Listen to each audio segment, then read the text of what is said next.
For April the 21st, 2023, we talk about Murderous Muses, The Last Epoch, Crisis Core, and much more. Welcome to level 454.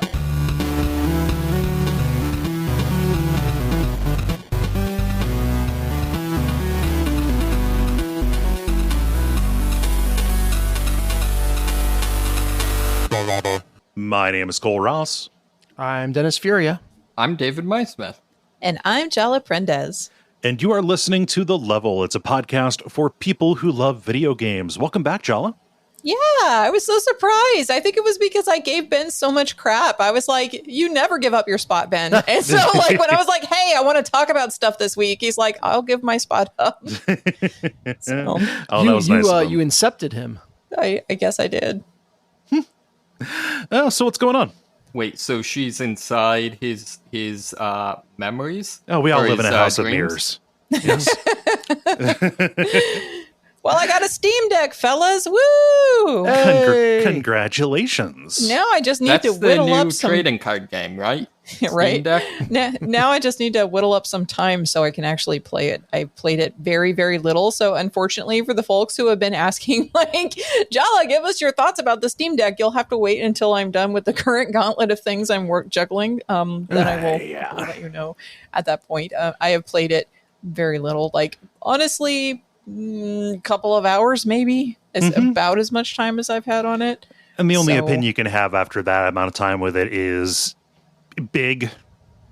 It's big. It's big. It's big, but it's not like this. Okay, I am currently in the middle of playing Resident Evil 4 remake, like most everybody, and like it's not a big enough screen for that. So I'm playing that on Dave's laptop, and so I'm going to be on Tales from the Backlog about that coming up very soon. So I have a deadline. I've got assignment play, so I don't have time to play like for fun right now. Yeah, I'm in Cole's boat. I jumped in. So. Yeah, I could have warned you off of that. Well, No, I know exactly. I know it's the content disease. I get it. Yeah. Well, and then talking to cool people about cool things. I mean, Adam Bucheri's going to be on there, who did the Enter the Survival Horror and is friend of everybody. Yeah. Adam, he's around Friend somewhere. of all. Oh, he also made a video game. I want to tell you that too, since I didn't know that.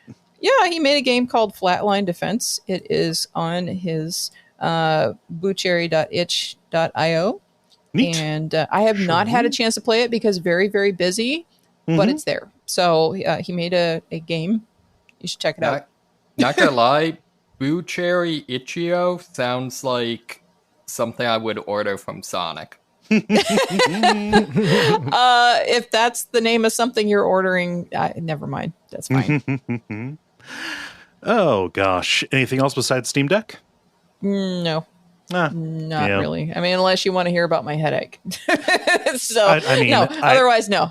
Yeah, I care about that, but also it doesn't make for good content. That's the thing. That's just a friend being concerned for a friend. Yeah. No, I'm Who's gonna got throw something interesting. No, I don't. I literally, we were just talking about. I spent basically the whole past week dealing with taxes and accounting and stuff. So yeah, no, I also mowed my lawn. Just did that stuff. I tried to and couldn't because my mower won't start. So I got to figure out how to get it out of the shed and close enough to my car to try jumping the battery. Okay. And assuming that doesn't kill me in a fireball, I will either mow my lawn or if it fails, I will need to borrow somebody's. So texting friends and be like, let hey, it grow. fella. That's what I've been doing. It gets a little rough when you see your neighbor mowing his grass for the second time in the season before you've gotten around to your first. Right. So. This is why you make friends that in your neighborhood, like a him though. problem. Yeah. But I mean, this is like just ask like, hey, can I borrow? Do you mind if I borrow your mower? I'll fill up your gas tank or what have you. That's the text that went out. Yeah. So we shall see. Oh well. Hopefully, it's just it just needs a jump. But even then, like a riding mower battery, probably what is it a rider? even. Yeah, I've got a writer. Thank God. Yeah. That's like $40 for you, probably $50 now after supply chain stuff. But that won't be the worst. And I got better stuff to talk about because I went and saw the Dungeons and Dragons movie. It's a goddamn movie podcast now. I know. It's as good as everyone says it is. Yeah. Yay! A duet of pleasures, Mario and Dungeons and Dragons. Mm-hmm. I would watch that crossover. Yeah. I really, really liked it. And remind me who has seen it and who has yet to see it. I have not seen it yet. It's on the list. I need to go see it this weekend because we're talking about it on Adaptation Decay. For Dang it! stuff. Yeah, I have a goof I want to make, but it would spoil it. Yeah. Well, I can take my headphones off. Hold on a sec. No. You're fine. No, Jala. It's a great movie. It's really fun. The thing I want to talk about is what they're going to do for sequels, because this is succeeding well enough that there's going to be sequels. Mm-hmm. And I really hope they don't go back to the same characters. Oh, yeah, I agree. That is not a knock on the characters. They are well done. I loved them. Like, it was so much fun spending that time with them. But the nature of Dungeons and Dragons, and like listening to podcasts about it or playing it, is constantly having these new characters to be introduced to. Like, I feel like that's such a part of it that it would be doing the movies a disservice to stick with this particular party. I would love to see them make cameos. Just like you would around a table, right? Like, oh, hey, your character from, three runs ago is giving you your next quest or whatever. That's excellent. Wonderful. Do that.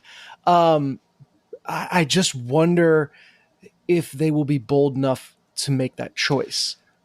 I mean, it would be hard to imagine them just telling Chris Pine, like, hey, buddy, you done your work. Can you just go sit on the bench for this one? But like, at least, supporting characters, everybody else is nobody, so whatever. Well, they could also do like what the Conan and Red Sonja movies did in the 80s and have Arnold come back, but now he's Prince Calidor instead of Conan. Yeah, that's what I was going to say. Do it the classic D&D thing. All the same actors, different characters. Yeah. Well, then that would be like, it would seem more consistent to like the same players are playing new characters. Exactly. Yeah. I could see that being done with a wink and a smile for like a skit. I don't know if it could carry a movie, but yeah. So what I would love to see is them do a Ravenloft campaign. Yeah, but like Curse of Strahd. It'd be real cool, but this is Forgotten Realms is the thing. So hey, Ravenloft is part of the Forgotten Realms. It's because Ravenloft can be part of anything. Yeah. Everybody nuts themselves about Forgotten Realms, though. So like, they're just going to stick with that. They're going to have to stick with that. The dam has broken. The Dungeons and Dragons movies are coming, and I hate to make this comparison, but Marvel they will get to every corner of the universe in time. Just give me Spelljammer, you cowards. give me Dark Sun, you assholes. Yeah, Dark Sun for sure. God. Spelljammer just with less racism. I want to be a Crythrin. Those are those gigantic mantis people from Dark Sun. Sure. Yeah. It's a real shame that the most famous character in the Forgotten Realms presents a real, let's say, aesthetic problem to deal with. Who is this? I'm sorry. Drizzt. He's like an edgelord. Well, but it just if they were going to mine existing content, then that creates a challenge. But I was really happy that, at least to my knowledge, like the places were out of Forgotten Realms, and you heard Waterdeep and Neverwinter and Baldur's Keep and Baldur's Gate. I was just like waiting. I'm like, come on, he's got to catch it. Yeah. Those places are referenced from the game, but as far as I know, I don't think any of the characters were like, it's this person. Yeah. They really leaned into the idea of like, these are unique to this adventure. I mean, a couple of the side things, like the dragon is actually an established character in Forgotten Realms. Interesting. Things like that, but yeah, it's mostly kind of secondary. Yeah.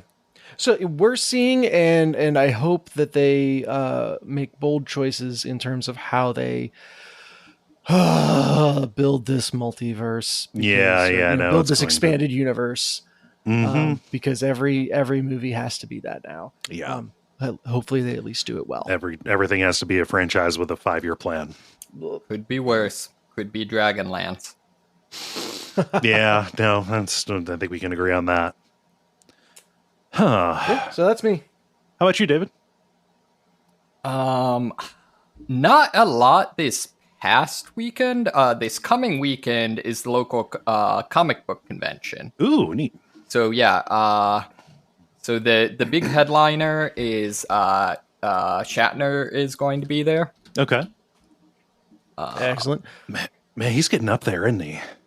Yeah. Yeah. Well, good for him. So yeah. I mean, I don't know. There's a bunch of people I don't follow. Most of the things, like there's a bunch of professional wrestlers, bunch of voice actors, stuff like that. But yeah, it should be fun. Nice. Are you doing any costume stuff, or are you just going for the fun of it? I am. I'm probably just going to wear my like Ren Fair get up. So I'm probably going to be some form of tabaxi rogue or wizard or some such. Cool. Basically just, old timey clothing and cat ears. Nice. Yeah, well, I hope you have a good time. Definitely. Yeah. Oh, also, actually, Des, the tabaxi was adorable, correct? Oh, absolutely. 100% adorable. Cool. Sorry, I didn't know if there was going to be follow-up on that. I wanted to leave room. No, there is a very we're trying adorable... not to spoil anything for you. Okay, yeah, okay, all right. I know it'll be sometime this week or this weekend. By the time we convene next, I will have seen it. So, excellent. Cool. Well, I think we need to talk about games, and to do that, it needs to be a regular show. What with the grind, the multiplayer, and the end boss. And why don't we get started with The Grind, where we talk about the games we have been playing over the past period of time or so. Jala, you having been away the longest, I will throw to you now. Okay, I have no idea from the last time I was on here whether or not I told you that I finished Fire Emblem Fates Birthright, but I did. The end. Hooray! I believe you did tell us you wrapped it up. Great. Yeah. And I already told you that I'm playing Resident Evil 4 Remake, but I'm in the middle. I'm chapter 9 at this particular point as we record, but I will be on podcast about that on Tales from the Backlog next week. Recording next week anyway. I have no idea when it comes out. So look for that podcast sometime. But other stuff I want to talk about, because I do have other stuff I want to talk about. Murderous Muses came out.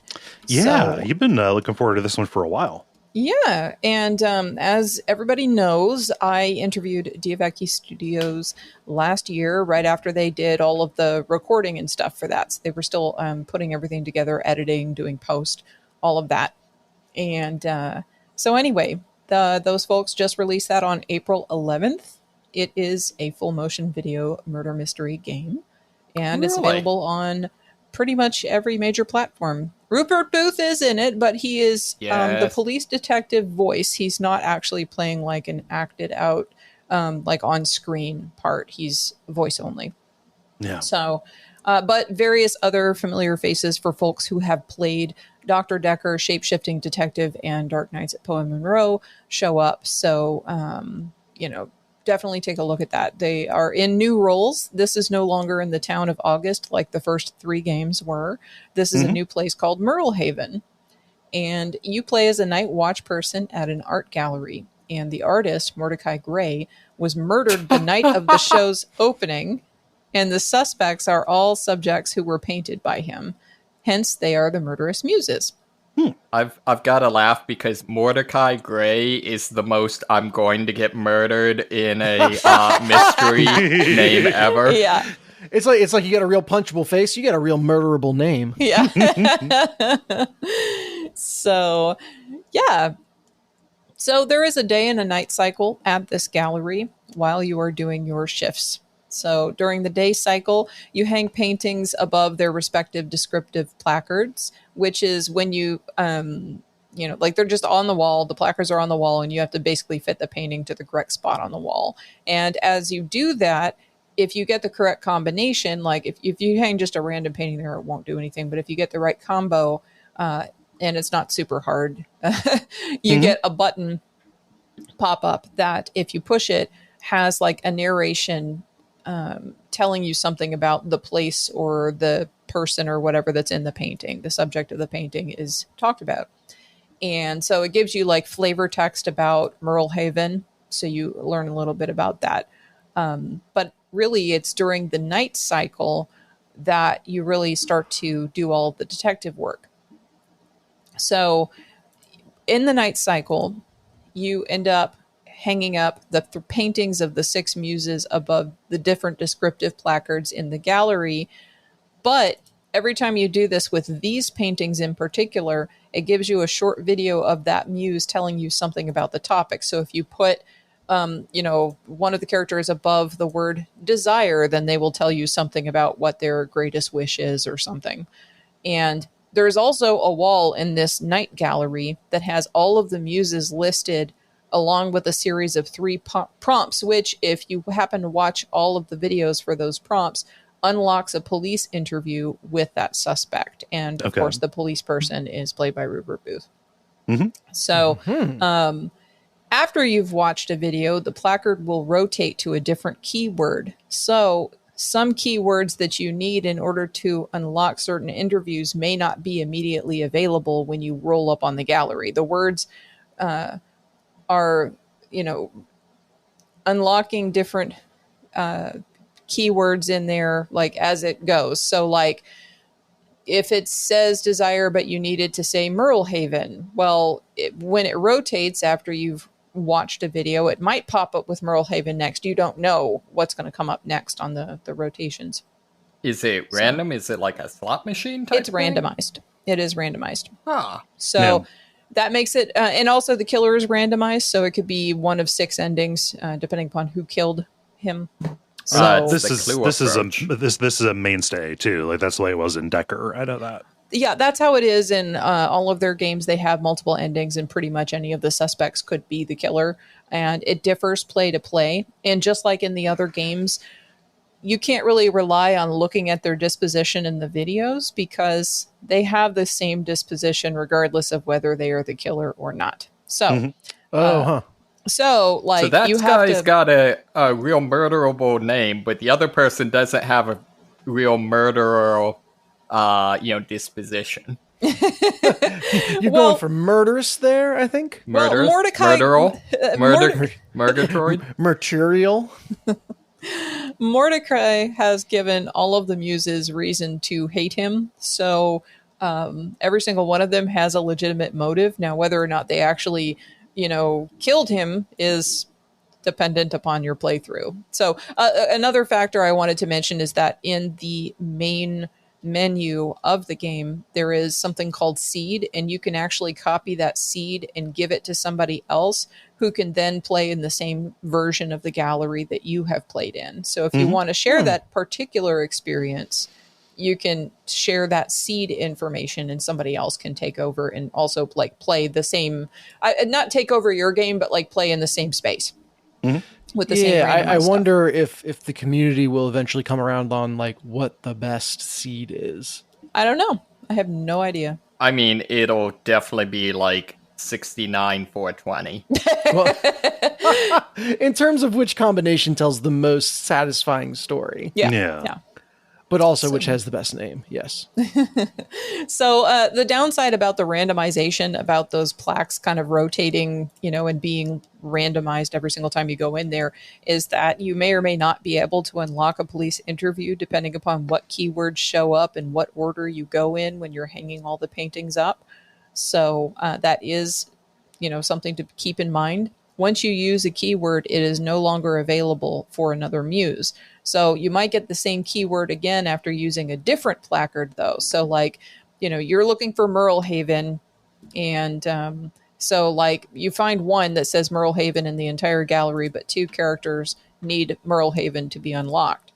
You can put one on there and then go about, other stuff in the room and see if you can, find another Merlehaven later. You may or may not get one. So the gallery navigation has a real aesthetic to it. Like, is that real time walking around, or is that node to node pre-rendered? That's real time walking around. Okay. Just in the Steam images, like it's got a real like Amber Journeys Beyond. Yeah, it does. Look. Yeah. It does, and I really dig it because that really works with the FMV style of game because of its origins and everything. Period of time, yeah. Yeah. So the videos that you view in the night gallery are, like I said, the same depending on the person, but it doesn't matter who the killer is; they all have the same one. You have what equates to lives or tries associated with each of these paintings. There are these little red glowing gems called the Eyes of Mordecai, which are on the lower left of each muse's portrait. And you can remove these and put them into other paintings for more tries once you have unlocked the police interview for a given suspect. So you can give yourself more tries at, trying to figure everything out that way. You can also put them into a hint line, and by putting 6 eyes there, you can eliminate a suspect. So that they do have like a help, basically, if you're having trouble trying to figure it out yourself. Mm-hmm. So you do have a total of 3 days to unlock as much as you can, at the end of which you have to accuse a suspect of the murder. And right now, I'm currently halfway through my first run. Again, very busy, but I did my old college try to get through the whole game. But unfortunately, I have not yet. It seems like people are getting through in about 7 hours time. So it's not like a super long game or anything like that, but more than one sitting. So yeah, that's pretty long. I mean, compared to Decker was like a 4-hour thing for me, something like that. Mm-hmm. Well, then again, I don't know if the people who are playing this, being super excited FMV fans, are like poking around every nook and cranny. Right, I don't know what their play style is like. Are they like, jetting, or are they whatever? Like, I don't know. So I will give you my play clock whenever I'm done, so you can tell, by my wandering style what that's like. But that'll be like in a follow-up episode. So nice. Any questions about Murderous Muses? No, I love the fact that this art gallery, the most qualified person to like take care of the paintings and stuff is the random night watchman. I know, because like me being a painter, having been gallery represented, I'm just like, ooh, I would never ever want just like rando security guard guy trying to put up those paintings. But it would be kind of funny if they justified it like, you actually have a degree in like art, but this was the only job you could get or something. Economy is rough. Well, and then what else is kind of funny too is there's a character named Lilith who's one of the muses, and she is a mortician or a funeral director or something like that. And as I've mentioned previously, I have an episode on death positivity coming up on, April 28th. So next week, after the release of this show.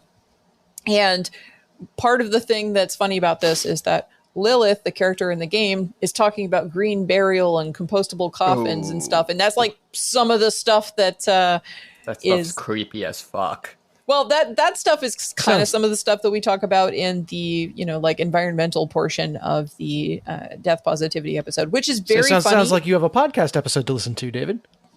It's very funny because then you get to hear Cameron from Monster Dear Monster, who popped on that episode, talk about when he was studying forensics and ended up slipping on some ethanol or something on the floor and then face planting right into somebody's grandma's chest cavity. So anyway, like there's a lot of wild stories on there. So anyway, that's coming out soon. So anyway, that's a total side note. Let me continue talking about video games now. I don't think I can think about anything else now. Okay, well, sorry about that. All right, Dark Side of the Moon is another FMV game. This one is by Tayana Studios, released in 2021. This was part of my research for the interview with Rupert Booth, which comes out on May 12th. Anyway, you play as Dean Hamilton, a single father who has 2 children who disappear in the middle of the night, and the police detective, Rupert Booth, seems to suspect that Dean himself is related to this disappearance, but then you later find out that he's an evil alien, so Rupert gets to play a villain. And it's great. So he turns it up to 11. It is very fun to watch. Anyway, things go very, very off the rails from there, as you might imagine, because there's like aliens involved and so on. So it's pretty well bonkers.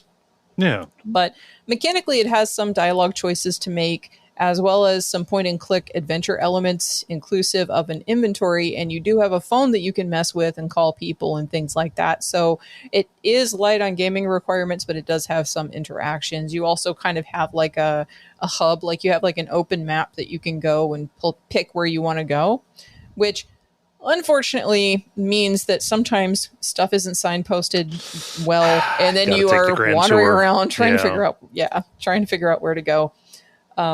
So that's one of its downfalls. The game was also troubled with some programming bugs, but the studio has been working on it regularly over the past 2 years to fix it. So like, I think they released another update in February of this year, so they're still working on it. A lot of reviews ding it for those bugs that I mentioned, and also for the varied skill of the different actors. So they've got like Rupert Booth and some other folks on there that are really good. And then they have other folks that are like, this guy just seems to have rolled up off the street. Yeah, you know? Community theater kind of stuff. Yeah. So the pacing for me is a bit jerky, where I'd imagine like a father would have a pretty tense time looking for his kids, you know? Yeah. So like the pacing doesn't match like the actual things that are going on in the story sometimes. I mean, maybe he just didn't like his kids very much. Well, I mean, that's kind of the police detective's angle. Anyway, there's also times where it's not clear, like I said, where you're supposed to go. So that's a problem. You can't like fast travel point to point. You have to like click and walk. So, and watch the video. And you can skip the little videos of you know, traveling and things like that. But still, I mean, it's extra clicking. And friction. Yeah. So it does have some interesting elements to it. But I will fully admit I was there because I was doing research. So, and I enjoyed it for Rupert's role in it, and also for a couple of the other folks. But at the same time, you know, it's kind of a mixed bag, let's say. You would go with the right expectations. You would go for going others with the first. right expectations. And then too, like, I feel like if this studio does another title hereafter, like that might be something to watch, because for a first effort, it is very good. Compared to lots of other FMV mystery games and things, it is not as good. So, you know, just keep that in mind. A classic for fans of the genre kind of thing. Yeah, for sure. So the last thing that I played was on my Steam Deck. I played Aperture Desktop. All it is a 30-minute spinoff of Portal that was released last year by Valve to serve as a tech demo for the Steam Deck's controller functions. That's all it is. You play as a product inspection person at Aperture, overseen by a core named Grady, who has some wild ideas for how to make a turlet into a turret, because he has an accent. He sounds Southern, so they made him say toilet as turlet. Of course. And because that's how people from the South talk. Yeah. Apparently. And you basically have an accident one day where you end up causing some ammo to fly into the toilet, which then gets spat out. And so then he had the brilliant idea to make a turret out of it. Okay. And so, like, you even have like a short period of time in which you are having to fight off other turlet prototypes on your way up to see Cave Johnson to pitch your brilliant new invention. Okay. So anyway, it's very short and cute and makes me really miss Portal. So, like, maybe one of the first things I play on the Steam Deck will be going back and playing Portal again. It'd be a good fit. Yeah. Yeah. I guess I didn't realize that there was like combat in that. It's not really like it just. Okay. It's not like combat. It's you're like in a fixed location and you just got to shoot the little guys as they go by on little conveyor belts. It's not. Yeah. It's not intense. It's a tech demo. So. Huh. Yeah. No, I am actually kind of shocked I haven't played that. It doesn't. For me, it didn't like surface itself on the device when I got it. You know. It just, it kind of out of sight, out of mind kind of thing. Yeah. Yeah. Well, anyway, lots of FMV stuff. That's the primary stuff I have to talk about today. Little Portal. Yeah. Dennis, how about you? Yeah, I had that glut of games last week, so I can round that out. And then I've got some ranting to do. We'll start. Yeah. We'll start with the good. At the urging of a friend who, like me, likes ARPGs and Diablo vibes, but does not like Blizzard, I picked up a game called Last Epoch. Okay. And this is a Diablo-like. It looks really good. It is so good. Yeah. So it pulls like it is a Diablo-ass Diablo game. Like down to the font. Right down to the font. But the skill tree and ways they give you options for building your character goes beyond what I have experienced in Diablo. And I think we talked a little bit last week about like I don't know that I'm the right person to talk about the nuances of Diablo's system. But man, have I had fun digging into the nuances of Last Epoch. So it is an early access game. It is an interesting story where there's kind of a multiverse thing going on. A threat to the multiverse, destroying all worlds, and you happen to be the person that can pull together shards of the epoch and travel across time to help save the multiverse. And the way that plays out is that the kind of overworld map where you select your locations throughout the game not only has different locations, but it has different time periods that you can move back and forth between. And so when you're choosing where to go, you are also then choosing when to go. And the kind of things and locations, etc., available to you are different based on when you go there. It's a really cool idea. The way it mostly plays out is like there will be something you can't get or somewhere you can't go in one time, and you go through a time portal to another time and kind of circumvent that and then go back to the time you were in. Right. They're still building out the story for the game, so I expect them to do more interesting stuff like that. Right now, the story just kind of ends. Or cuts off, I should say. It doesn't end. Okay. It's just kind of like, okay, that's as far as we've gotten. Thanks. So they're very in development. But yeah, kind of a cool setting, and it's a setting where you kind of get to fight more than just demons. I've fought velociraptors, y'all, and it was glorious. Yay! So yeah. Wait, so does that mean are there like +1 velociraptors of I don't know. Oh yeah. All the Toothy. prefixes and suffixes and yep. Yeah. It's got all that going on. Gear is less set dependent, at least as far as I've seen. And there is a pretty in-depth crafting system where once you get a piece of gear, you can either break it down for parts or re-roll individual parts or upgrade individual parts, all around kind of getting the stats to where you want them. And you're going to want to do that because there's so much leeway for how you build your characters. Okay. So, the system for classes, there are 5 classes in Last Epoch, but there are really 15. So you start out, there's 5 classes you can choose from, but then in the 4th chapter of the story, you get the option to specialize into one of 3 masteries for each of the classes.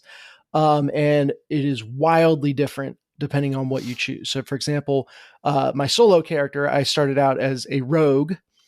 And from there I could have gone, marksman, which is very bow focused, or I forget what it's called, but it's like umbral blades, which is like sneaky stabby. Assassin.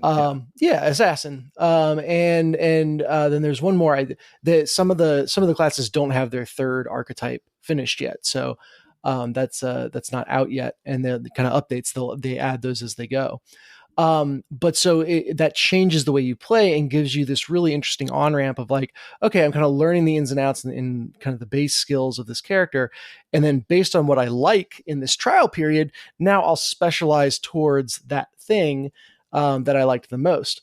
Mm-hmm. However, you can always switch up masteries. It's very generous in letting you respec both skills, which you can just kind of swap out at your heart's desire, and the kind of point trees within each skill, which is where the meat of the character building and the fun is, in my estimation. So they give you like a Path of Exile, obviously not to that degree, but like a skill tree, like a board kind of thing almost. Mm-hmm. Each skill has a tree. And so Path of Exile, I think if I remember correctly, your entire level up is traveling through these nodes. And it's just massive. Path of Exile is the board. Everything else is incidental to that. Yeah, exactly. And so this feels like a very happy medium between Diablo's kind of like, here's a few options, but really this is what you want to do. And then Path of Exile is like, sky's the limit. Yeah. Have you only played Diablo since 3? Correct. Okay. Yeah, which again, that's where my impressions are coming from. And I really like the balance. So each skill, if you specialize it, allows you to have then a whole tree of options for how you upgrade that skill. And I've been really impressed that every upgrade feels like very impactful. So rather than just plus X% to this or, a little bit more damage here, it really is things like, okay, well now this inflicts bleed, or now this inflicts poison, or, suddenly this AoE thing is all directed at one target, or, there's a lot of crazy ways you can change and customize the skills. And the tree you kind of start at the center of, and it branches out. And you're not locked into going one direction or another. You can kind of go halfway down one side, halfway down another, which allows you to mix and match how your skills come together in some really cool ways. An example is I have on that rogue again in the marksman tree. There is a puncture skill that is a piercing shot that has a chance to inflict bleed, and you can upgrade it so that a couple different ways. One of the ways kind of focuses on poison. So if you're going more of a poison build, you can, make it inflict poison instead of bleed. But you can also make it so that when you open up with that attack, it gives all of your follow-up attacks a chance to inflict bleed as well. Then I go and grab another skill, which is a detonating arrow, which again starts out as this like, oh, it's an AoE attack. You hit someone with an arrow, then it explodes. Mm-hmm. But you can upgrade it so the explosion is like shock lightning tendrils that go out. Mm-hmm. And the arrow hit, the explosion, and the tendrils each count as a hit. And so if you give everything a chance to inflict bleed with your first attack, and then have a second attack that has just a ton of hits to it, every hit stacks bleed, and enemies just start disappearing real fast. You're finding those monster train synergies. Yeah, it's so much fun. And again, if I wanted to completely change what I was doing and specialize in a whole new skill, as you level up, your minimum points in each skill grows and grows. So even when you reset, you don't reset back to 0, and then you gain back your points really, really quickly. Mm-hmm. So there's a ton of freedom. The final thing that I'm like right on the cusp of doing with this archer, with the marksman, is all those poison skills that I mentioned. Mm-hmm. Well, you can grab a skill in another section of the tree that converts all poison chance to bleed chance. Okay. And so suddenly I'm taking all these kind of things that were meant to do poison, and suddenly that's just more bleed chance, and kind of leaning even harder into that. So it's fun to look for those opportunities between different skills and in different places in the trees. And that's a ton of fun.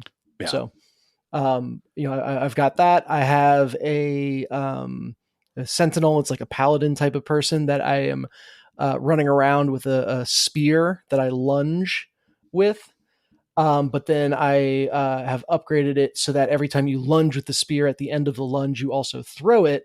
And both of those things create like a damage over time trail, behind you and ahead of you to delete people with. So it's it's just fun, crazy stuff, and exciting to be in the game as they're still putting out content for it. It feels like it has a future.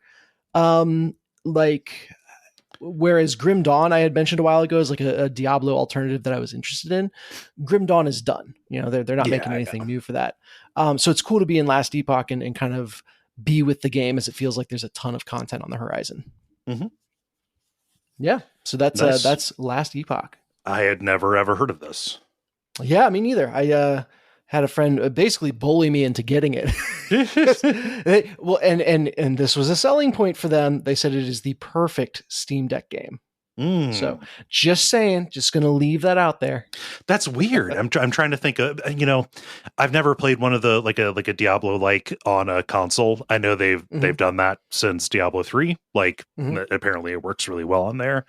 I cannot picture playing one of those without a mouse.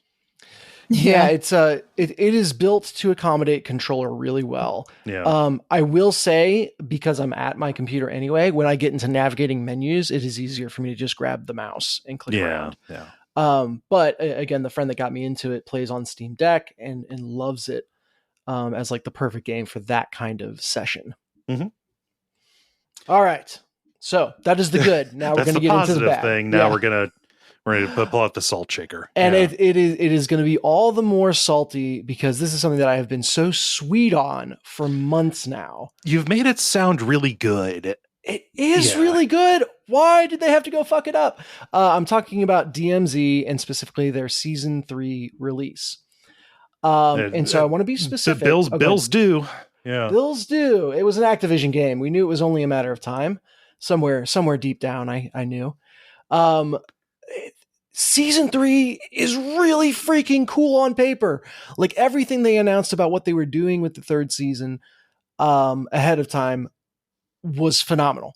Like that you can now find like crafting recipes in games so that there's alternate ways than just money to get the equipment you need. That's fantastic.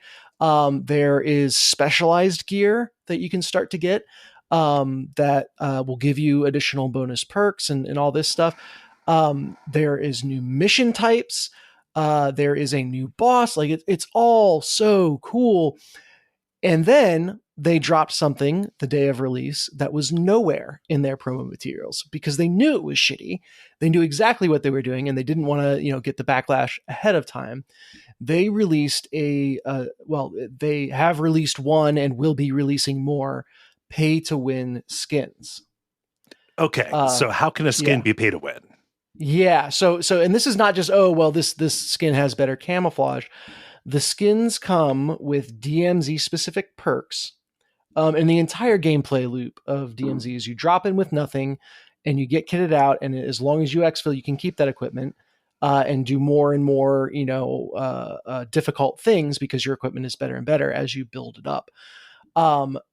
What they've done is sell skins that will always come equipped with key items, even if you died on your last exfil.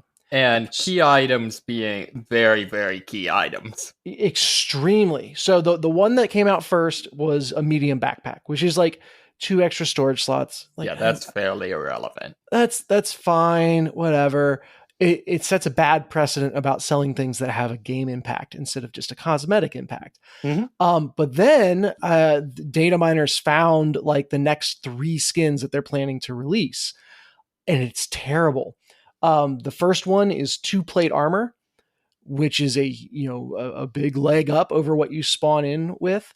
The next skin is a self-revive, which I know for David, you had said something about solo players. Oh, really for solo play, revive. it's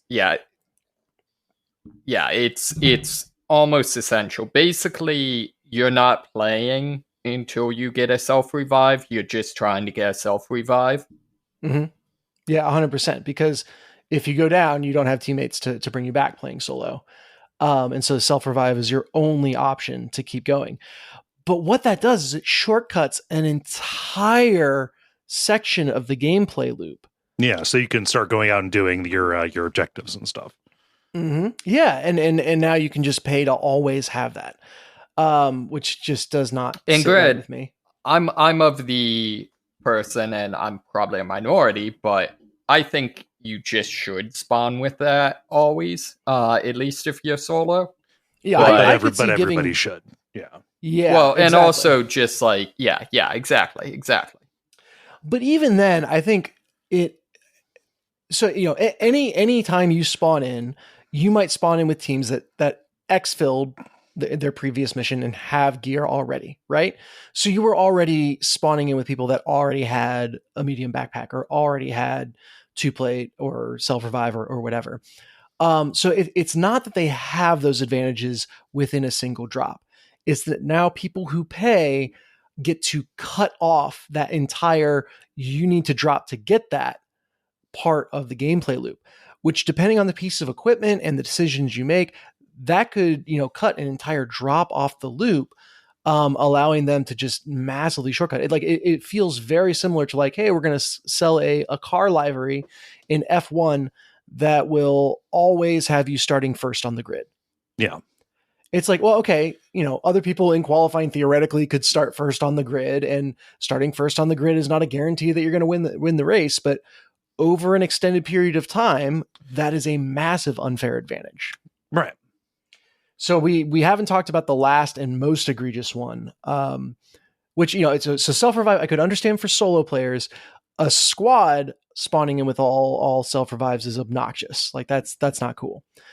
Then the final thing was a UAV, which is a kill streak that allows you to see on the map everyone that's around, both bots and players. And UAV delineates on what is a bot and what is a player. Ugh. That is a massive advantage, especially right at the beginning of the game. Right. So you can just go in a place where all you're going to be up against is bots. Or worse, you can go and rush other teams right at spawn and basically be inescapable. Yeah, baby turtles. And with your self-revive. Yeah. But what's going to happen is you'll have one player on a team. You'll have a couple things. You have everyone on a squad spawning in with the UAVs, and then they can basically keep them up long enough to find anyone. And it's just like, you're going to have to fight if you spawn near that team. There's no getting away from them. And that's just going to be like game breaking. That's just going to be obnoxious as hell. And then the other thing is like, previously the tension was, okay, you can use that UAV, but then, you're going to have to find another one before you get it again. Now this is like, hey, I've got it every drop. And so even if I'm hyper aggressive and that backfires and somehow I lose, I can just do the same thing again because I've got the tools to find people. And completely changes how you play the start of the gameplay loop. Especially since like PvP can really ruin the game, honestly. Like the game, just like the cycle, this is not a game that benefits from that. This is a game where PvP only works if it's the exception, not the rule, I guess. Is it ever direct? I mean, is it ever directly incentivized? Like one of the missions you get is go and kill these other people, or is it just through people being on the board and competing for those resources? PvP is going to break out. Yeah, there is a hunt squad mission. Gotcha. Okay, but there's only so many of those on the map, and then there are people who just Warzone is the overt PvP mode. And there's people who wash out of Warzone and need to go play PvP on a map where most people aren't trying to PvP, if that makes sense. Yeah. And those people are getting greatly empowered now. Has this impacted play? Like, have you noticed this being a problem in practice, or is this something where even just the potential makes you less likely to go in and play it? Yeah, it took me several days to actually open up the game. I was so freaking mad. Yeah. And I was like, well, I want to be able to talk about season 3 because these are really cool ideas and changes in our the kind of new things apart from pay to win skins that they introduced with season 3 Mhm. are exactly the direction I think the game should go. I opened it up, I played 2 drops, and I was just like, I can't, like, I didn't see anyone explicitly that had the pay to win skins. Mhm. It just, the vibe is bad now. That's even worse, because then, for all intents and purposes, what that means is that everyone has them. Right. Like, like if you don't know that that's why you lost, then, there's always the feeling that, well, I lose because of that.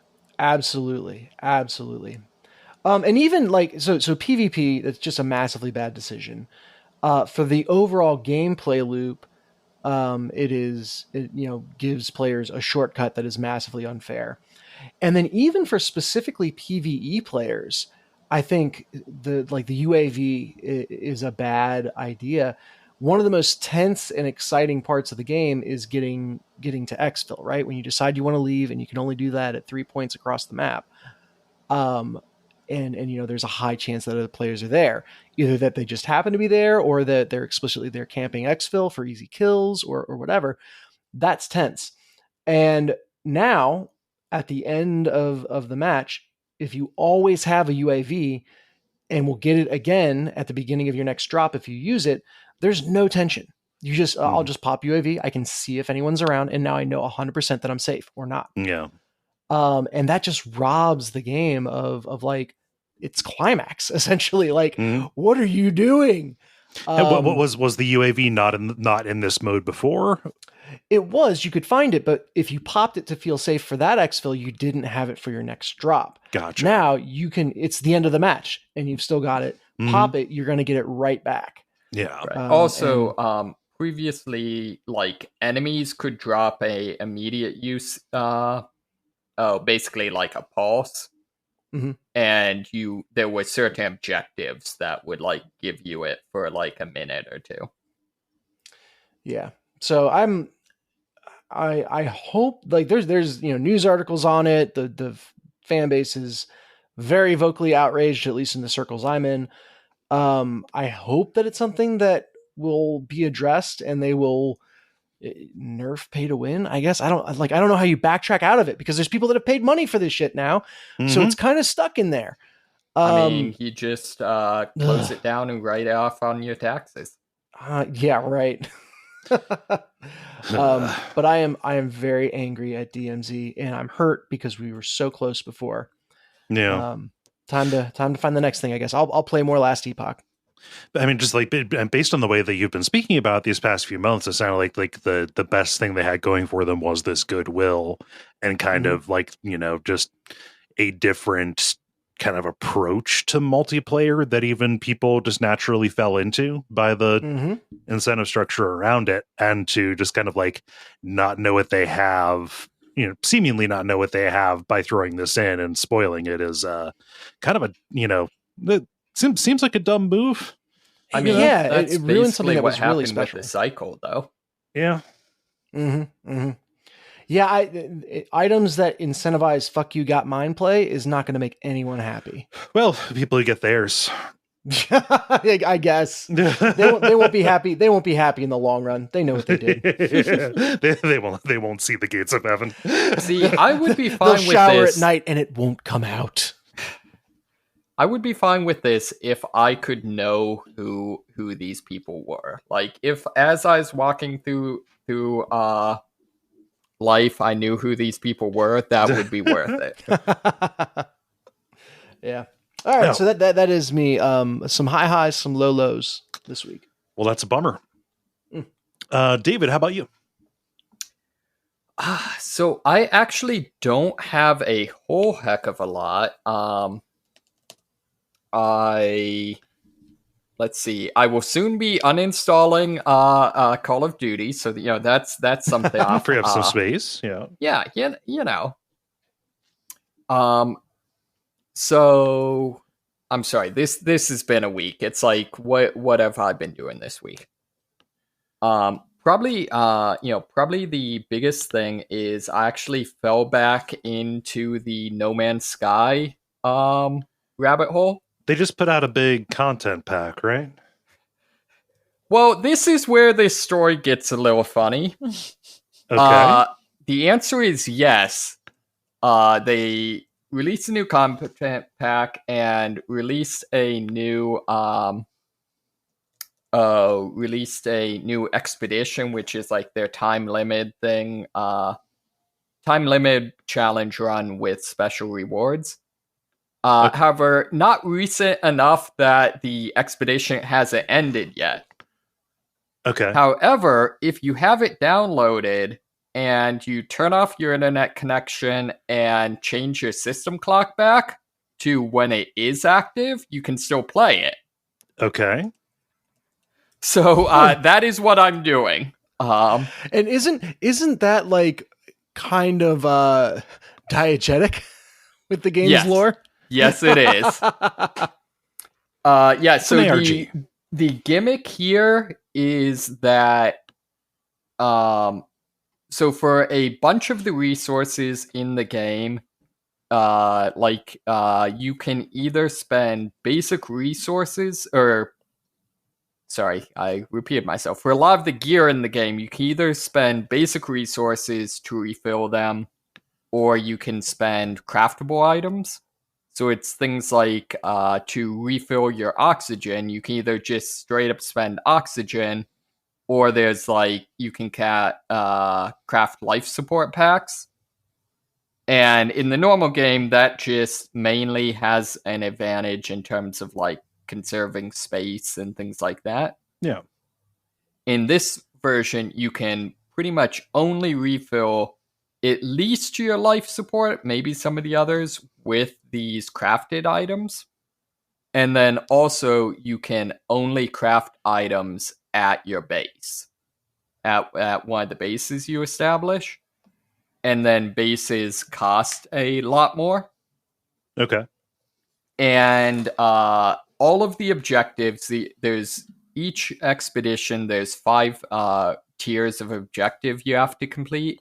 And each of these basically revolves around going to one of the planets in the solar system where this takes place, building a base, and then working out from that and doing things. So it's, I don't know, I guess, there's much more,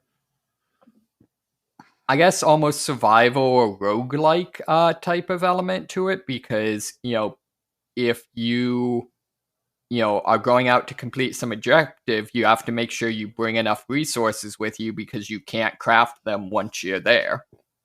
Right. So that's a lot of fun. They've done a number of these. They actually did one that was straight up like a permadeath roguelike one.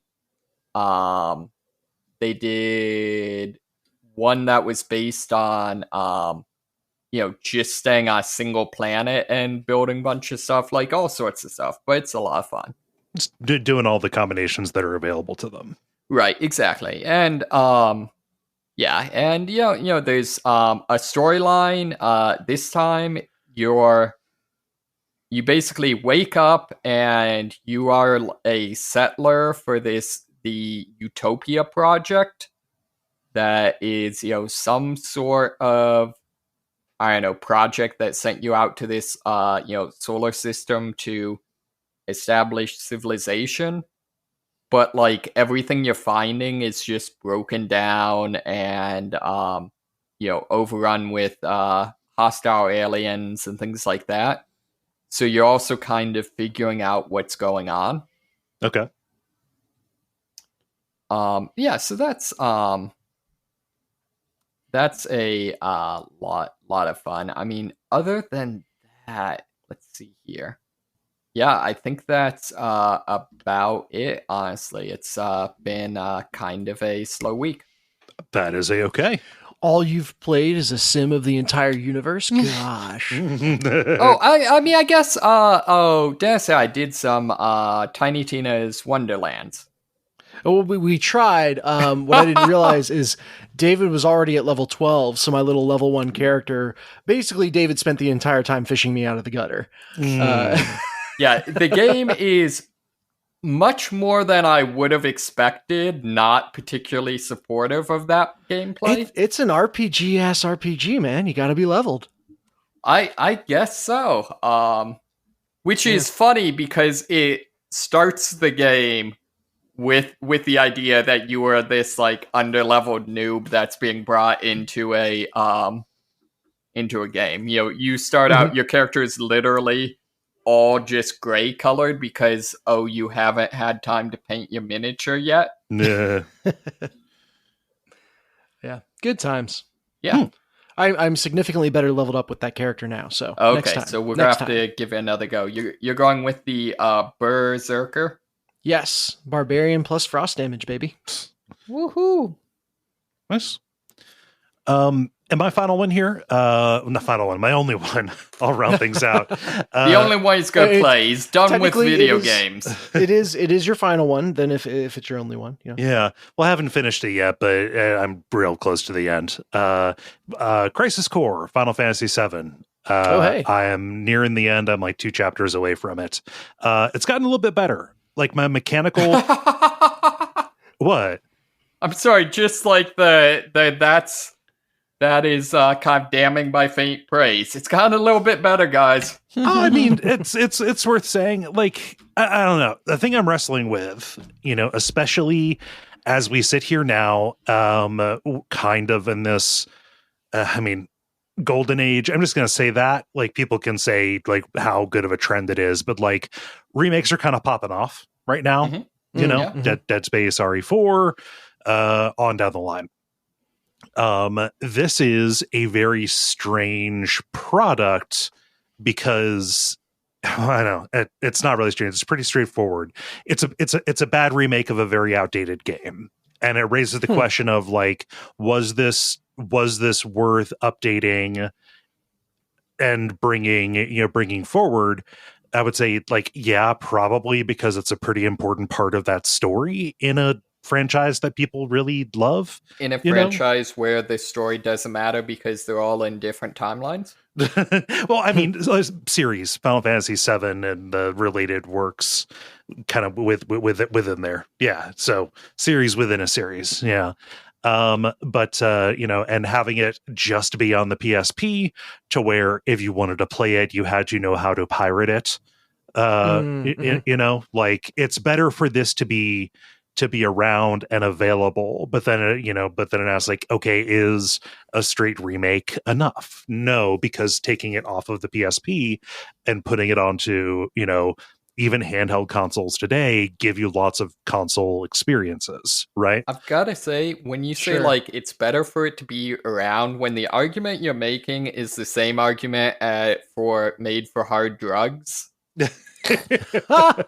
I'd rather them be available and regulated. We don't have to get into it's it. better that they be available. Otherwise, people have to get them illegally. But I can empathize with the idea of like, hey, no more straight remakes. Let's do remasters. Yeah, and so let's make sure the old ones are available, but let's do remasters. Right. See, I thought Final Fantasy VII was a super remaster. Like I thought mean, Final Fantasy VII was. Crisis Core, no. Oh, is that different? Yeah, this is the prequel. There was a prequel? Yeah, that they made for the PSP. Yeah. I played it was very obscure, as we are seeing. I played some of it. I didn't get very far into it. It makes a very bad case for itself at the start. I would say even like the first half of it, where you are dealing with just, it's another Sephiroth. It's another Sephiroth that nobody talks about. I mean, technically there are 12 of them. Well, I don't even know if they. I mean, like, there's a sub Sephiroth who's kind of working for him, whose name is literally Angeal, assistant to the Sephiroth. Yeah, he's the district Sephiroth. Sephiroth is the regional Sephiroth. Yeah, no. So this is the like the remastering, up res of the PSP prequel. You're playing as the guy that Cloud thinks that he is for the first part of Final Fantasy VII, Spoilers for a 2-decade-old game. So like someone with personality. Yeah. And you remember last week I was talking about like he's a puppy dog with a perfectly smooth brain who talks in Sonic's voice. Yeah. Yeah. Still better than Cloud. Yeah, but it like the game is kind of like bisected where you kind of deal with the extraneous, sub Sephiroths, and then you get into the things that are very explicitly the prequel to the events that you care about kind of coming to this, and then it gets it's a product that exists more in conversation with the the game that it's a prequel to. Right. And now I'm at the point where like, it's near the end, but like we're doing it, like we're going to Nibelheim to investigate the reactor that's offline. Like this is where Sephiroth like learns what he is and goes crazy and, burns the town down, or so Cloud thinks.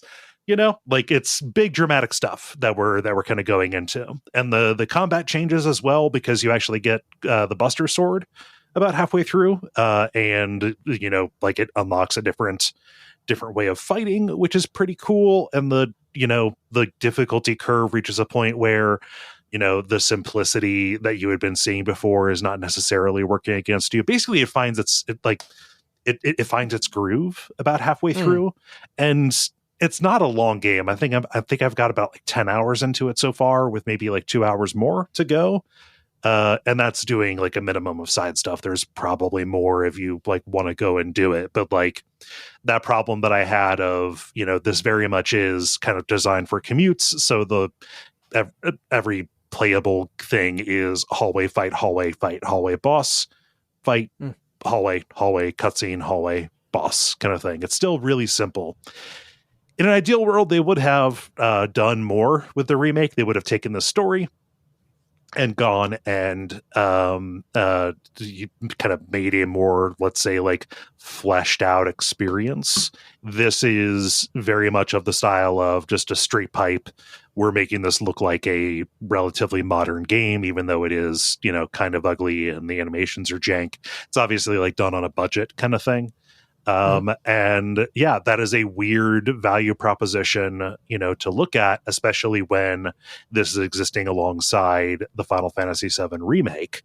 And, the sequel to that's coming out later on this year, I believe, which are, kind of much more rethought out games that, do feel modern. This is like the Steam release of a mobile game. Kinda, little bit. It's good on the Steam Deck. That is going to be the final criteria on every game ever for the rest of time now. Lord. Yeah. Well, what made you bounce off of it, Jala? I just time stuff, or I just said it wasn't catching my attention too much. I'm like, shrug. I mean, it's fine. But it's fine does not like that's not sufficient. Doesn't No, I still cut have it these days. I still have like Octopath Traveler 2 and so many other games like in my backlog just piling up, and it's like should I play this one or should I go play something else that I'm excited about, Yeah. Is Final Fantasy VII like the actual original one? Was that ever re-released? It got a huge remaster in 2020. Not the remaster, but I mean the actual. The reason I ask is I remember did it ever get a straight re-release? I played it way back in the day and remember it being like one of the worst games I've ever played, which I feel like I must have been missing something. So I really want to go back and like see like. Because, like, I had played no JRPGs at that point. Like, was I just not engaging with it right? Yeah. I remember you had it on PC, and when you tried to play it, there was a problem with Windows, and it displayed all of the cutscenes upside down. Yes. That was a thing. That's wild, because I also played it on PC back in the day, and I never had that problem, so I don't know. Okay. Yeah. Let me see here. Yeah, they did do a straight up just here's the original game, with some mild like up-res kind of things going on, and it's only like it's like a $12 game. If you buy it there, that might be worth the trip down memory lane. I mean, just for an 80-hour game. I mean, but like I said, a trip down memory lane, you can disengage, like literally just to find out if now that you know more about JRPGs, like, is this going to land as opposed to making it your first one? Yeah, I'd just be interested to see. Yeah. Also, I feel like, I don't know, like, it's interesting to see how stories seem different. After you're a little older. Yeah. Mm-hmm. That's one of those things too. Like, a little bit more here. Like, Final Fantasy VII is a very messy game story-wise, but like, I don't know, it deals with some really interesting themes that just the translation did not necessarily serve it very well to kind of bring those forward. That, and also just, I don't know, like it had like edges sanded off. But when you read about like the creation process and what inspired it, Hironobu Sakaguchi, his mom had died, like during the development, and that kind of made it take a little bit of the tone, especially compared to, some of the previous ones, take a more drastic shift. Like he, just reading about like pollution and basically how fucked the earth was even back in the mid 90s, like putting all that stuff in there. Like, it's one of those games where when you're playing it in the original, there's a basis for finding all those cool things there, but you are going to be rounding up by bringing your own, kind of, experience and kind of own themes to it and things like that, to where it feels like a pretty genuine and heartfelt work. And I think something that happened that is absolutely the case, is it was such a huge success. And just the shifting nature of creative teams, made it so that the person who, kind of advocated for keeping that weird, messy roughness in there moved on. And then they had to start expanding the universe and start making derivative works off of it. You're just kind of not seeing, in any of the other things, like the Advent Children especially, but even, Crisis Core, like, they've got really good blocks there. They just don't decide to do interesting things with it, right? Like, it makes no sense that your main character Zach is as enthusiastic about being a soldier in this as he is, and there's like some a lip service paid to like, what does this even mean, why am I doing this kind of thing, but it just kind of comes across as a bit of like a shonen angst kind of deal. And it's like, man, like, it's like they don't see what's the cool things about the setting that they have, and instead are like emphasizing the wrong things and glossing over the stuff that could be real cool. And so I just think that as it got even more commercial, because Final Fantasy VII was already a very commercial product, you get into these derivative works and kind of a lot of that original feeling goes away. And something like the corporate government that rules the world with an iron fist and, it makes all of its money off of extractive colonialism kind of stuff. Like, that is there, but it is not engaged with them in a way that I would like for them to, Yeah. And it's almost like, well, the original game covers a lot of that so well and with such heart. However, these next games don't want to retread ground, so they try to go find something else to talk about, even if that's still a worthy thing to talk about. They're trying to stake their own claim, and they gravitate towards the easiest, shiniest stuff. I mean, people traditionally love the Final Fantasy remakes, though. Like, everyone loved Lightning Reborn. That wasn't a remake. That was just a straight sequel. What? That was defilement. Sorry, that's what I meant by remake. Oh yeah. Like, I feel like the best thing the Final Fantasy series has going for it is the fact that they don't do many sequels. Yeah. That's what the D&D movie needs to do. Yeah, no, anthology. Come on! Make it an anthology with loose themes. Come on. Hey, David, you're sounding kind of quiet, like you backed off the sorry, mic. I'm No worries. I'm just lounging back like a cool guy. Yeah. Well, I give you my hot Final Fantasy takes. We're so cool, guys. So yeah, it's I'm gonna finish it probably tonight or tomorrow. It's been a fun little fun little diversion. Something that happens with games that I play for fun is a lot of the time it's like, oh, do I want to play that now, or like, do I want to play that now and possibly end up needing to like replay it in 2 years. Oh man, for Watch Out for Fireballs. It's a genuine thing. Like yeah, there are a lot of I totally get it. Didn't play Pentiment, because I knew like, oh yeah, we're absolutely going to be, that's absolutely the kind of game we would cover on Watch Out for Fireballs. Mm-hmm. So like I end up kind of gravitating a little bit toward games that I know that Gary wouldn't play with your hands. So yeah, it's it just I'm going over and kind of playing stuff that has no chance of making it onto WoW. Yeah. Any questions about Crisis Core? No. Oh, cool. All right. Well, that's the grind. Multiplayer. Now it is time for the multiplayer, where we ask you a question and then you answer it. Dennis, what is the question that you ask the nice people? Yeah, I'm looking for some shipping labels today. I'm asking people about their favorite couples in gaming. Now, I didn't require it to be romantic couples. You could do like a family duo or best buds or whatever. But, what are your favorite couples in gaming?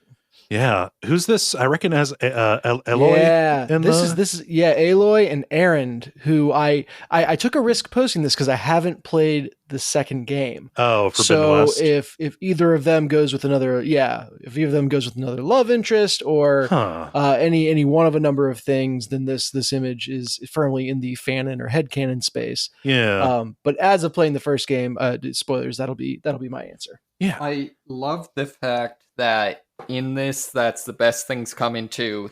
There are 3 people in this.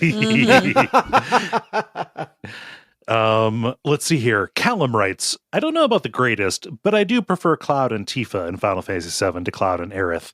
Well, that's because you're a thinking human being. You have eyes and ears. Also, like, the alternative would be kind of, necro-y. Oh, no. All right. Banned word here. Necro-y. No more necro-y. Look, someone had to say it. No. Jala, what does Peter say? Peter says, for the longest time, I always liked Jaster and Kisala from Rogue Legacy. For the longest time, I'd argue that they would be a great couple, especially given that there is never anything that actively happens. Some things are implied by the end of the game, which is why we need a sequel, dang it. However, this might sound completely illogical and silly. My official answer is ONS, Ornstein and Smog. They are a boss fight that even some really, really good Dark Souls players have fits with from time to time. Unless you're Lobos Jr., in which case he eats Ornstein and Smog for breakfast. That's funny because Ornstein and Smog hate each other. Look, I said headcanon was allowed. Okay. Yeah. Look, the opposite of love isn't hate. The opposite of love is indifference. Love and hate are very close. Sex is still sex. But I mean, they fight together very well. It's like it's the best designed of those fights, even 12 years later. Because their abilities are designed to complement each other. But yeah, no, just see what happens when you defeat Ornstein first, right? No respect. David, what does Maniad say? Gonna go with Omid and Krista from the Walking Dead Telltale games.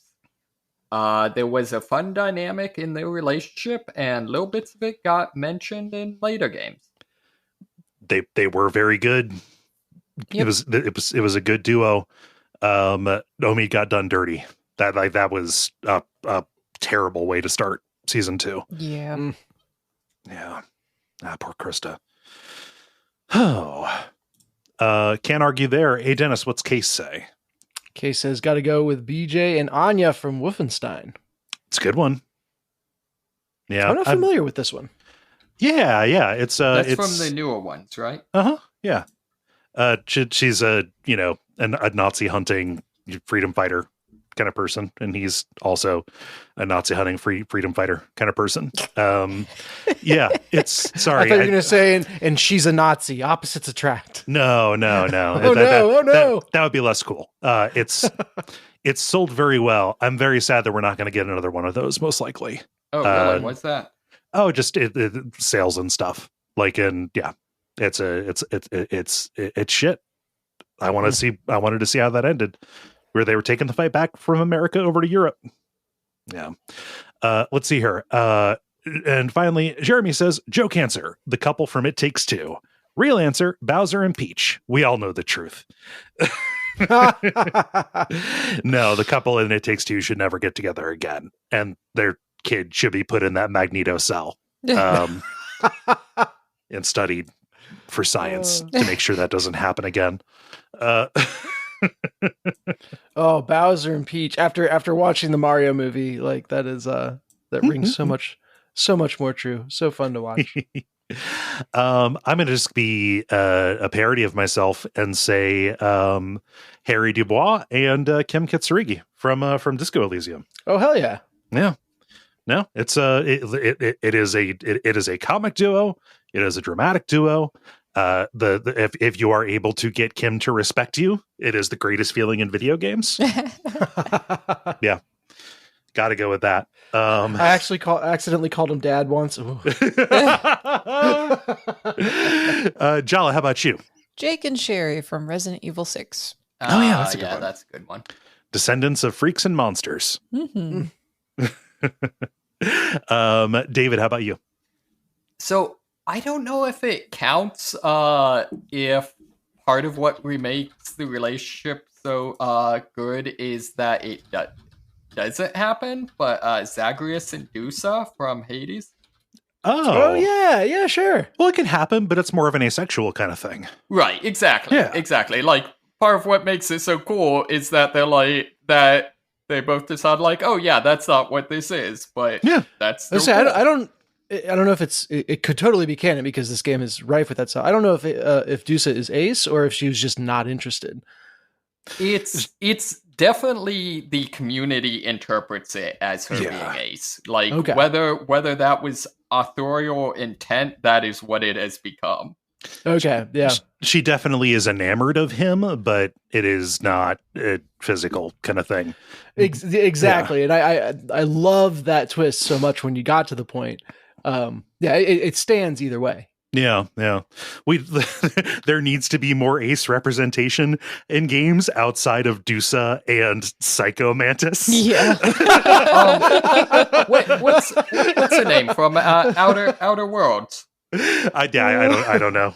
I've not done Outer Worlds. Your engineer from Outer Worlds is very explicitly ace, and that's like okay. Actually a super interesting plot point. Yeah, neat.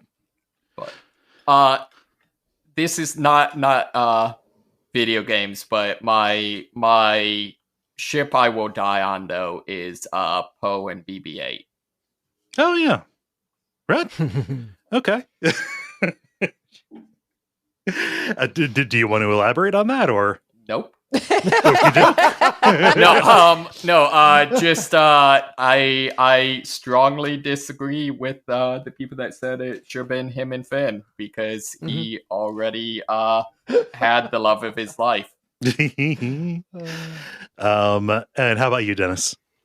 So the other answer beyond Aloy and Aaron would be the brothers from A Tale of Two Sons. Oh yeah.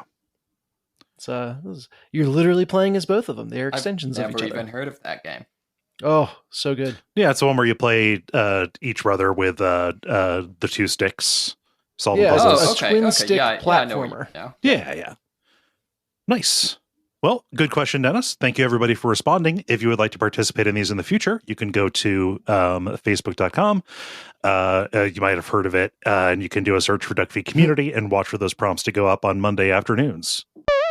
The End Boss. And now it's time for The End Boss, where we talk about things that are happening in the world of video games around us. Jala, since somebody in a WAF response called this the spring of Resident Evil, what's happening with RE2 and 3? Shit done broke. Yeah, that's weird. It's kind of like there was no reason for that to happen. But it did anyway. Yeah, Capcom is trying to fix the ray tracing that just kind of disappeared at random. And they're also theoretically going to be working to restore the 3D sound options in a future update that doesn't have like an actual date for it. And also, HDR is not working all the time and is causing stuff to crash. Did somebody spill a pop on the server rack? Like what? I mean, and the thing is that I've heard from some friends, particularly Alex, aka Pickle Factory, that in Resident Evil 4 remake, some of those options, graphical options, caused his game to crash a bunch. And I don't know if it was fixed in one of those recent patches. I have not talked to him since then, but so like all the Resident Evil games have graphic issues right now. You wanted ray tracing? I thought you meant you wanted to know that our janitor ray tracing worked on the game. Huh. What's a weird name, but I'll allow it. A rare L for the RE engine. Yeah. Normally that's a real powerhouse. Yeah. Well, shit. Yeah. So I don't know. Somebody did something and now it's all broken, but they're trying to fix it theoretically. But anyway. Dennis, what's happening over at Media Molecule if it still exists? Yeah, I mean, it's so sad that Dreams just kind of never found its audience. One of the co-founders, Mark Healy, is headed for New Horizons. So he announced it on Twitter. It's interesting. He used a lot of pirate type references when talking about what he was going to do next. Yeah. And I was like, oh, maybe this dude has a pirate motif. And I scrolled back in his feed a while. I didn't see anything else, but, it's time for me to sail for bluer skies, or a strong cosmic breeze is pulling me, and my pirate heart is awakened. I'm going to start exploring the unknown, yo ho ho, and a bottle of rum. I'm off to pirate adventure. One that involves making games, that is. It's kind of weird to turn your departure letter into an ARG. Yeah, it's odd. So I'm hoping this guy is just like his thing is pirates. His picture at the end is him in like a Skull and Bones knit cap, and he has a Skull and Bones necklace, and so maybe that's just his thing. And this wasn't on April 1st or on April 20th. No, just shy. But yeah, so another person like Jake Solomon that I talked about a little bit ago, that was at the helm of a franchise that was just foundational in my love of games, headed off to do new things, which is sad, especially for the studio, and exciting to see where they go next. Huh. Well. Yeah, well, maybe not entirely surprising that he's going, given that his Twitter feed is like half so sad to see this person leave, so sad to see this person go. Oh, sad. Like, I loved working with so and so, wish them the best, and it's like, okay, well, it's only a matter of time before you're doing your own. Yeah, they're gonna sell the equipment and split the proceeds. Yeah. Hey, David, what are those nerds at the Library of Congress up to? Yeah, so they have added the Mario theme to the Library of Congress. So for their, I guess, collection of culturally relevant sounds. Mm-hmm.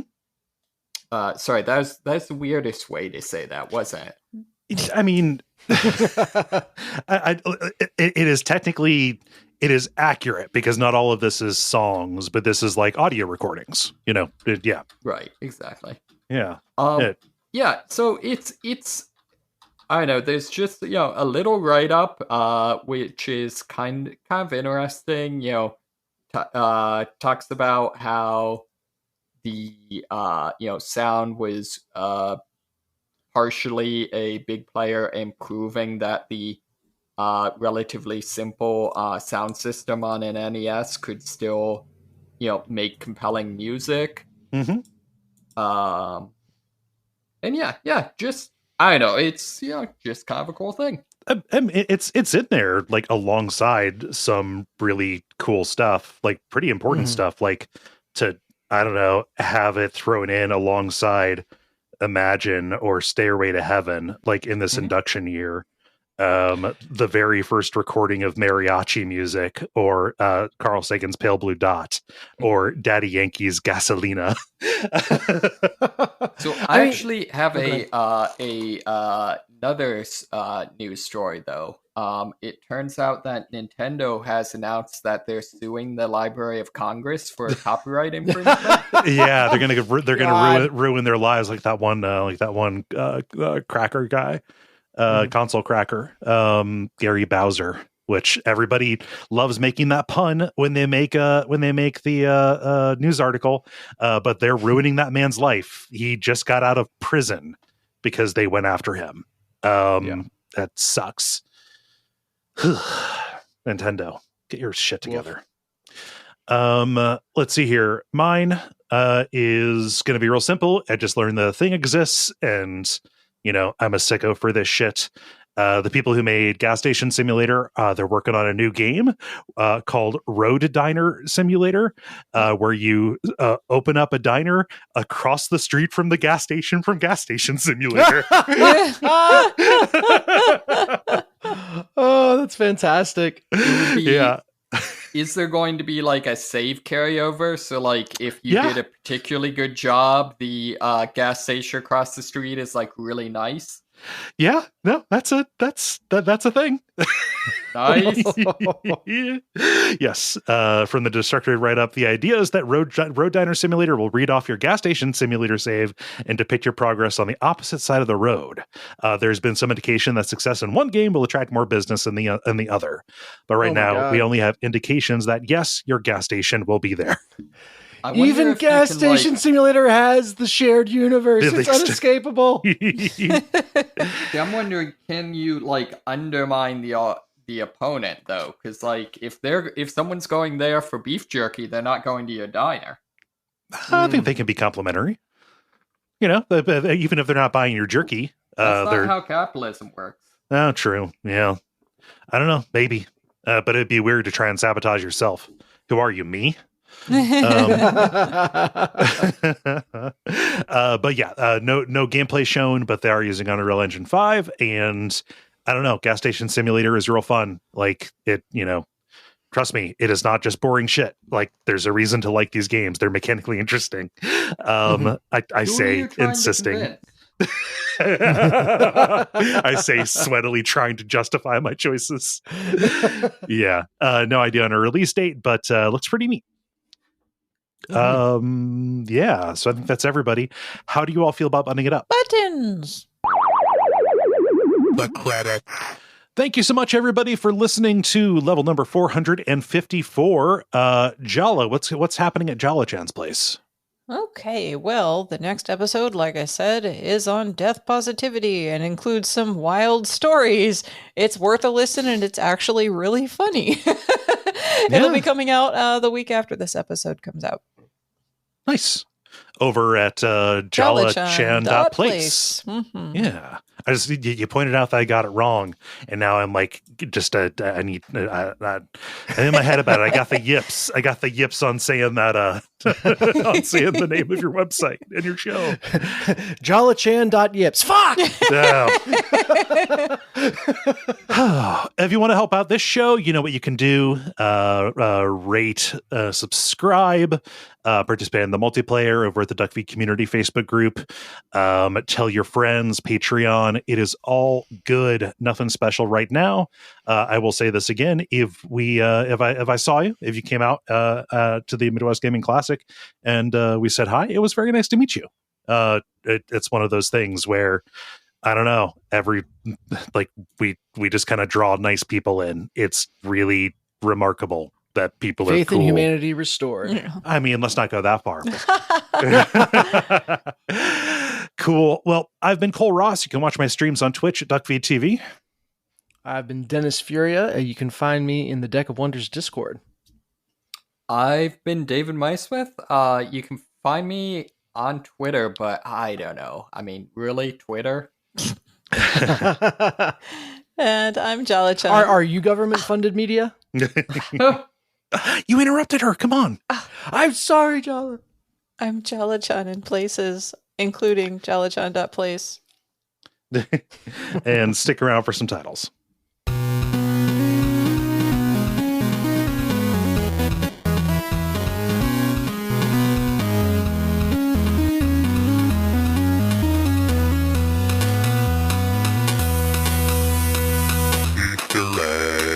Okay. I only have one. I have a real murderable name. I have a murderable name as well. So Yeah, I got Yeah, I that have too. that as well. I've got two others though. I've got a couple more. Okay. All right, go ahead, you go Joe. first. A regional Sephiroth. Who are you, me? Yep. And then the last one, which I know is not going to be a thing, but it can be an A-Toady. Jala-chan.yips. Because that was very funny to me. Say, yep. I accidentally did a typo on yips, and that's very funny.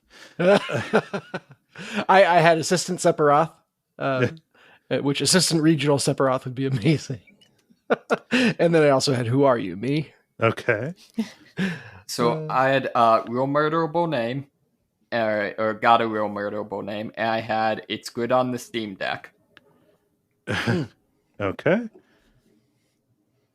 It's good on the Steam Deck. By votes, it's a real murderable name. Yeah. I think it It has to be. It's great. So I do have to ask though, can you listen to the level on the Steam Deck? Oh, yeah, I'm sure. Yeah. It has a web browser. Yeah. Yep. Mhm. So there. Cool. Well, it is decided.